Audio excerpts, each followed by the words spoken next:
Welcome to another session of Learn from Leaderonomers. My name is Edmund Tan, and today we have a very special guest with us. He has founded his own company entitled the Mastery Academy of Chinese Metaphysics, having written over 60 books in circulation worldwide, with almost 300,000 fans on Facebook and almost 1,000 discussions on his Facebook page.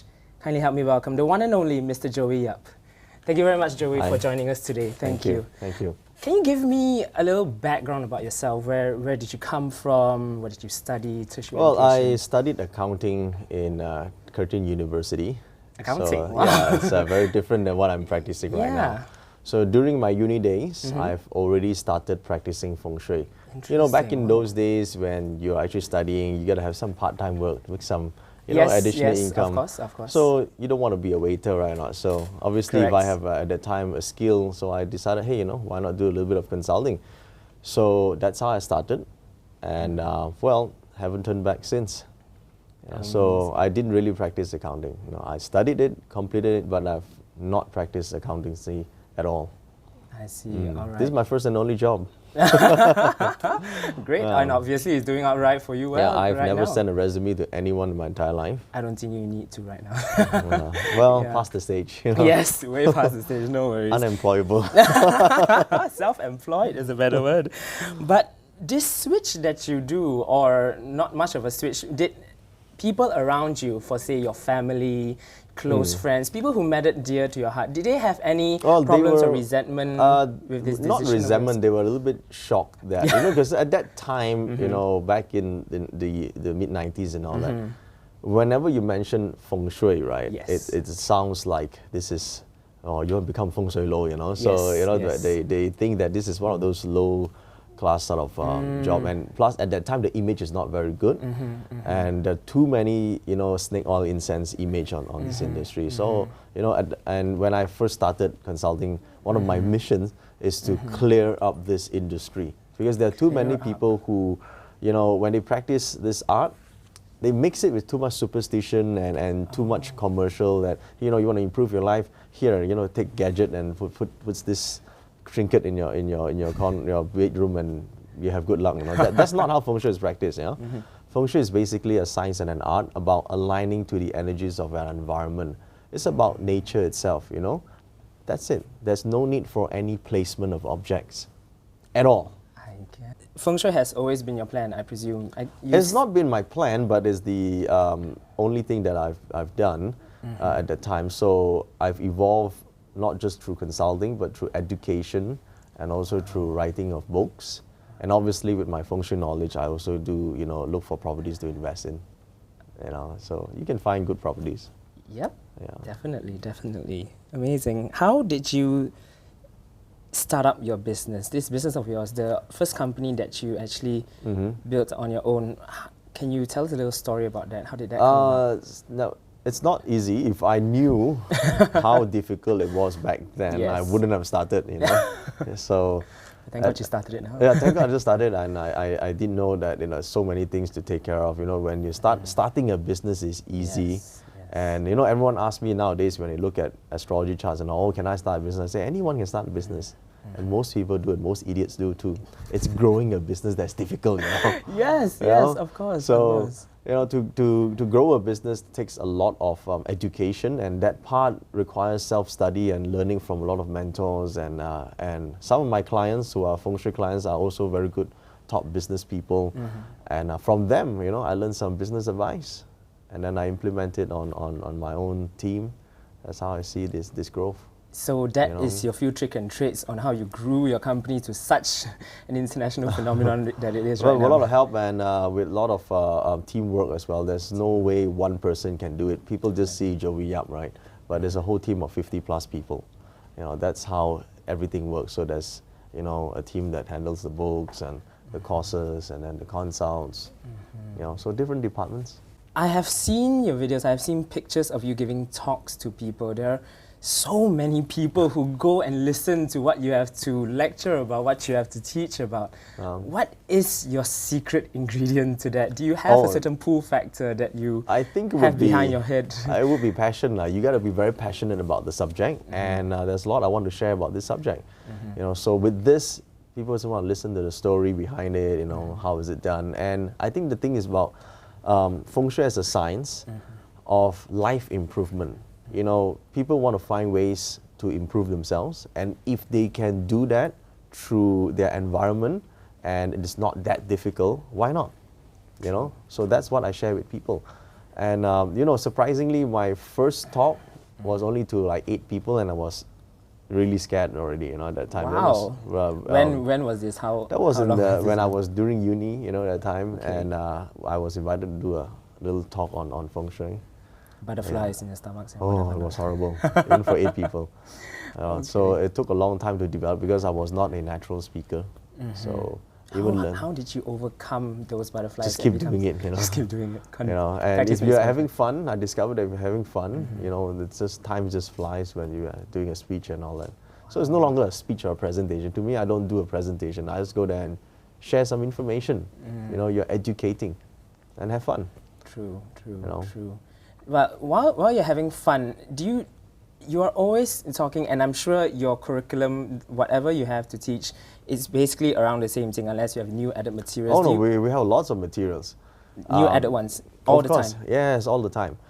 You see, the subject is Feng Shui, but we also have subject of BaZi, which is Chinese astrology. Yes. But I don't call it Chinese astrology for the business circle. You know, we call it personality profiling.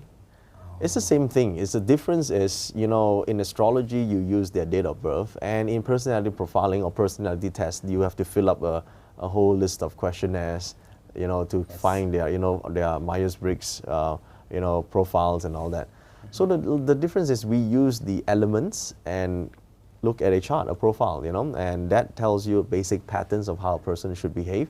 Now the way that a person's so-called future is determined is very much to do with who that person is.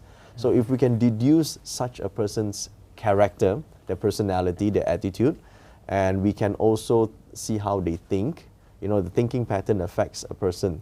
And if we understand their skill set, we can basically guesstimate their future. Wow. You know, that's how we do an estimate. There is no such thing. There's no astrologers in this world that can truly predict 100% of your future, because we cannot predict free will. True. You know, you can make choices, you know. Correct. A lot of people don't exercise that, unfortunately. Yes, unfortunately, you know? that is So the case. the way that, you know, the subject of Feng Shui is external, astrology is internal. The way we do astrology is very simple. We find out how your chart is like, so that you understand what sort of tools that you have. You know, people always say that decisions shape their life. Do you agree with this? Yes, decision? correct. Well, this is only half true, you see. Your decision is based on what options you have. If option A, you're going to marry a taxi driver, and B, you're going to marry a janitor, that 2 options is not really great, you know. But if you have better options in life, you know, if you know that you have better options, your decisions becomes easier. So the idea of astrology is to find out, hey, what other options do I have? What are better options? So it gives you, to have better options is to have better optics. Astrology is optics. You see the big picture. Now you can make better decisions. Correct. That's how it works. Correct. Interesting. So I would say this would be what differentiates you from the great Feng Shui masters around. We've heard of Lillian Tu, we've heard of Jamie Lin, all over. There's so many Feng Shui masters. Everyone has their own styles. Yeah, and everyone has techniques, their own styles. But what do you think differentiates you from I them? think the way we do it is, you know, I go by results, and I have a more scientific approach, I guess, you know, and a lot more books and materials for you to study how I arrive at a certain answer. And obviously we follow up with all what we do. I see. You know. You follow up with them? Yeah, of course, you have to follow up with all the consultations, right? Otherwise, you just go there and say, you know, you have bad luck. Goodbye, you know.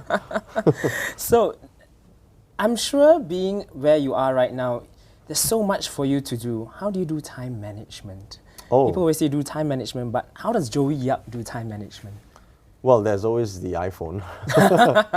Besides technology. Well, I think you have to plan now. You know, what's the priority? What do you like to do best? And I always think that need to do always have to come before want to do. Correct. There's a lot of things you want to do, but you shouldn't do that until all the needs are covered. So even in your business, we should take care of all the needs first. Correct. You know, what is important. So unfortunately, if this is based on the charts, there are two types of people. Sometimes people are more emotionally driven, some people are more logically driven. You know, I would see myself as a more logically driven person. So with that, we know that needs always come before wants. You know, correct. That was how I operate. Throughout your entire career path, I'm not sure, but you had failures anywhere, fallbacks, setbacks? Of course. Can you share one particular one with us which sticks with you? Well, I think starting a business, everyone has gone through lots of problems, especially, for example, even having an accounting background, right? Cash flow management is a big problem because sometimes we overspend on producing books, for example. Every book that I do is self-published. You know, you don't know how much to order. You don't know whether the inventory is ever enough or not. So all this requires experience, and sometimes, you know, this is a big problem that it strains the whole business, and we learn from our mistakes. Learn from our mistakes, correct. And also partnerships, despite what we look at in our own charts, we have to experience it in order for us to give the advice. Yes. Sometimes you see in your chart, you say, hey, you know, you have problems in partnership, but should we pursue? But this guy looks trustworthy. So chart says no, but guy looks all right. You say you can trust me, then you do it, despite, you know, the advice. You don't heed your own advice, you cannot, you know. Yeah, that's how you get it. Definitely. So that's how we learn as well. So there are many of these instances, and it's been 14 years. 14 lots of years. ups and downs. Yeah. Wow, lots of ups and downs. I bet. Well, we are almost reaching our time of the interview, but before we end the interview, do you have a message to any of the young youths out there who are looking to aspire to become like you, to become a Feng Shui master, Feng Shui consultant, somewhere to venture out into Feng Shui? What is your message to them? Any tricks, traits, advice? It's not really tricks or advice, but I truly believe that everyone has a path of least resistance to their success. It requires one to fully understand their own personality, their character, their talents, their gifts, and they maximize it, become a better you. That's the way to become better, not become someone else. Don't be like Steve Jobs or Bill Gates, you know. Be yourself, but be better, you know. Definitely. So that's the way to do it. Thank you very much for joining us today. I hope you have learned something. This is Learn from Leaderonomers.